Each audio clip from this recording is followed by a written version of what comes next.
Olá, meus amores, bom dia! Que bom dia especial! Foi muito bom estar com vocês. Vamos lá. Para começar nossa aula de hoje, antes de começar, a tia vai ter umas 3 dicas para vocês.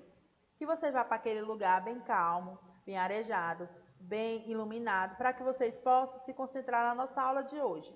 E junto com vocês, leve o estojo de vocês, contendo seus lápis, sua borracha e junto com vocês também o material didático, que é o livro, é o nosso livro de história, que nós vamos estudar hoje de história, e o caderno para vocês anotarem alguma coisa que for de interesse de vocês, tá certo?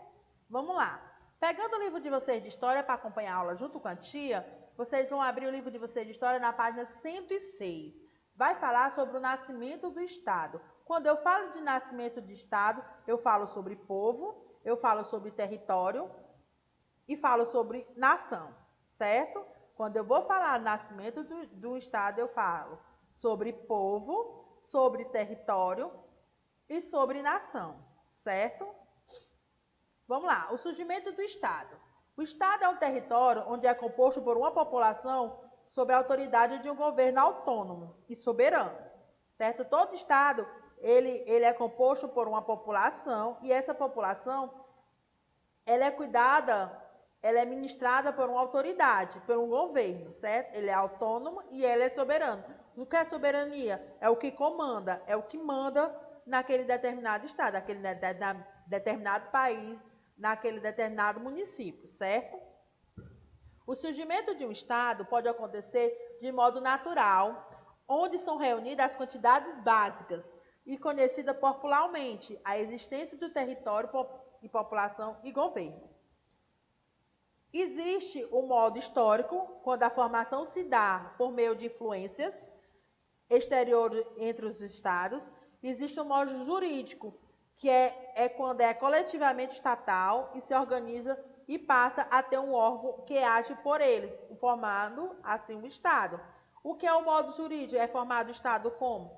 Quando coletivamente estatal se organizam pessoas e órgãos que agem e para formar esse Estado.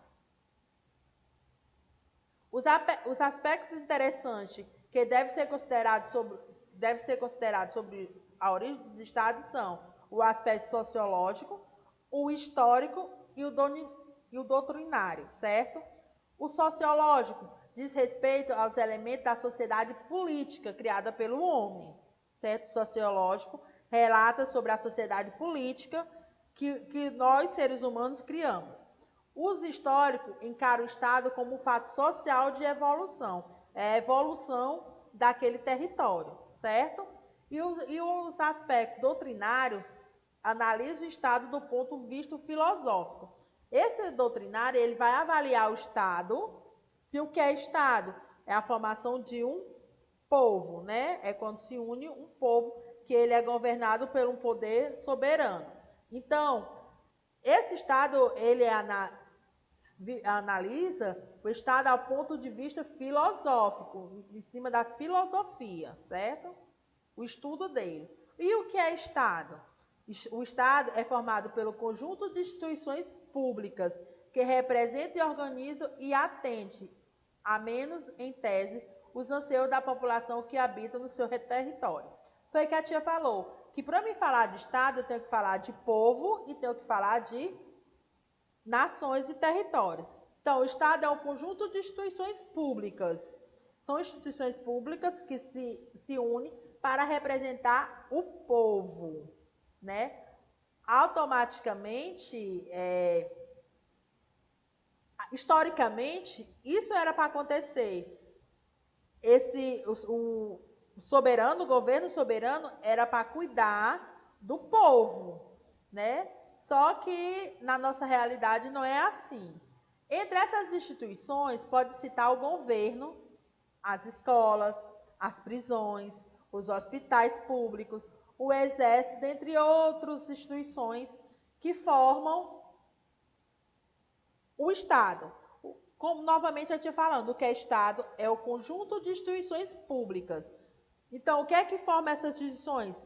O governo estadual, municipal, federal. As escolas federais, estaduais e municipais, as prisões estaduais, os hospitais públicos, o exército, que é um patrimônio federal. As características do Estado moderno é a soberania. Não, nós vivemos no Estado moderno, então as características do nosso Estado é a soberania, que a gente é comandado por um governo, que esse governo tem o governo que comanda o país inteiro, que é o nosso presidente, tem o governo que comanda só aquele estado, que são nossos governadores, e tem o governo que cuida só daquele município, que são os prefeitos. O que é nação? É o conjunto ligado à identidade, à cultura e aos aspectos históricos. Por nações, estende-se um agrupamento ou organização de uma sociedade que partilha dos mesmos costumes, características, idiomas, culturas, e o que já possui uma determinada tradição histórica. Então, o que é nação? É o agrupamento de organização de uma sociedade que partilha os mesmos costumes. Então, nação, a gente partilha os mesmos costumes, as mesmas características e os idiomas, a cultura, num povo só. Então, nação, ela não vive naquele mundo que o costume só é dela, as características é dela, o idioma só é dela, não. O idioma é do país todo, nação. Quando eu falo, eu englobo nação, eu estou falando de um mundo em geral, certo? Organização do Estado. Os nossos estados, o Estado ele está organizado em setores, certo? Lembra que a tia falou dos fatores de organização?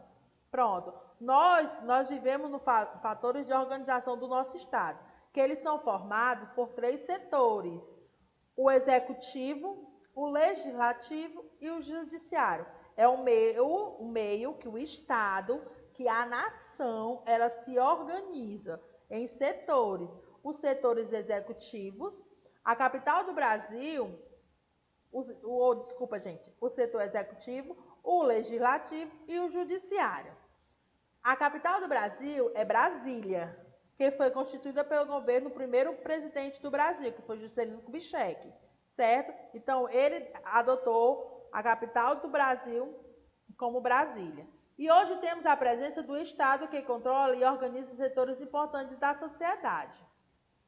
Antigamente, não existia governadores, prefeitos, existia só o chefe geral, que era o presidente, que ele comandava, ele governava tudo, certo? Então, ele dividiu o governo dele em 3 setores. Ele deu para cada setor umas obrigações. A gente vai saber qual a obrigação de cada setor. A tia mostrou aqui o poder legislativo, né, que está representando aqui a Assembleia, o plenário, o poder executivo, que é onde fica o presidente, e o poder judiciário. Aqui é a praça dos 3 poderes. O poder do judiciário é representado por essa estátua, que fica tipo uma juíza, né, com a espada na mão, o poder de justiça. Poder executivo é aquele que se preocupa em de aplicar as leis e as políticas sociais. Qual é o poder executivo? Ele tem a função de quê? De aplicar a lei. A lei é dada, é acionada e ele aplica, certo? Então, a função do poder executivo é executar, tá dizendo? Poder executivo, ele executa as leis do governo, certo? Ele executa as leis do estado, do município ou do país, certo? Novamente, poder executivo, qual é a função dele? É executar as leis, certo? De um país, na política social. Quem é que representa esse poder executivo? O governador do estado, o presidente do país e os prefeitos do município. A tia representou aqui para vocês o nosso poder executivo federal, que é o nosso presidente, que comanda o país, o do nosso estado, que é o Camilo Santana, que comanda o nosso estado, e o nosso prefeito, o Roberto Cláudio, que comanda o nosso município. Então, aí tem os 3 poderes, o da nação, o do estado e do município. Eles 3 que coordenam, que executam, a função deles é executar as leis que chegam na mão deles. O poder legislativo é aquele que se preocupa em elaborar e modificar a lei. Lembra que o poder executivo, ele executa as leis que o poder legislativo cria. O poder legislativo, ele cria as leis e modifica algumas. E é neles que é composto pelos parlamentares, que são os vereadores do município, os deputados estaduais do estado e os deputados federais do país. Então, são eles aí, vereadores, deputados federais e estaduais, que elaboram as leis, modificam essas leis e mandam para o poder executivo executar essas leis. Mas o poder executivo só executa essas leis se elas forem elaboradas pelos poderes legislativos, que são os vereadores, que ficam nas câmaras municipais, os deputados estaduais, que ficam nas assembleias estaduais, e os deputados federais, que ficam aí na prática dos três poderes, certo? Poder judiciário é o responsável por julgar os crimes e avaliar as leis. Então, o que é que ocorre? O poder executivo, ele executa a lei. O legislativo, ele elabora a lei. E o judiciário, ele fiscaliza, ele julga, ele vai olhar as leis, vai julgar se aquela lei é crime, se aquela lei está correta, ele vai avaliar ela.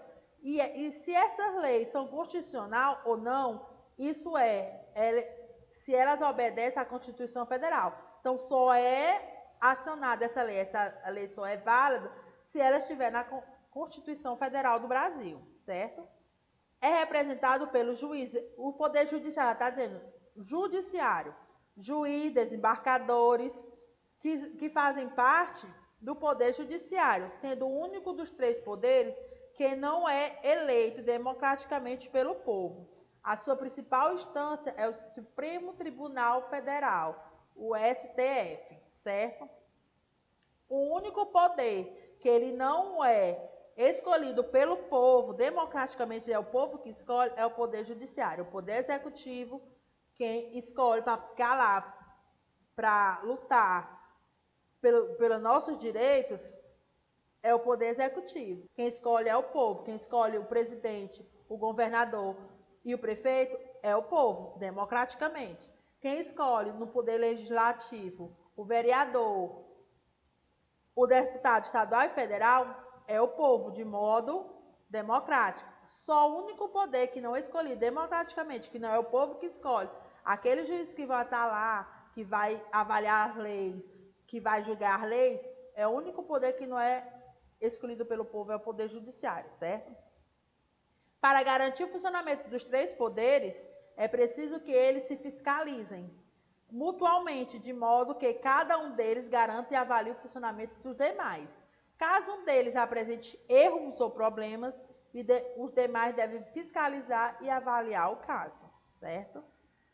Aí o Poder Judiciário sendo representado. Aqui a tia termina a nossa aula sobre o Estado, como é formado o nosso Estado, certo? O Estado, ele para ser formado, ele precisa do território, ele precisa da nação e ele precisa do povo. Para ser organizado esse Estado, ele precisa de três poderes, o Executivo, o Legislativo e o Judiciário, certo? O Poder Executivo e o Legislativo, quem escolhe as pessoas para estar nesses poderes, somos nós, somos o povo brasileiro, é a sociedade que coloca eles lá dentro. O único poder que não é escolhido democraticamente é o Poder Judiciário, certo? Aqui a tia termina a nossa aula. Espero que vocês tenham aprendido. Espero que tenha sido explicado da maneira melhor que vocês entendam. Querendo rever essas aulas, é só acessar nosso site www.escolapequenospassos.com.br. Tá, todas as nossas aulas que estão sendo ministradas está lá no nosso canal, certo? Aqui a tia termina com um grande beijo. Cuide-se, use a máscara, lave as mãos e até a próxima aula. Tchau, meus amores!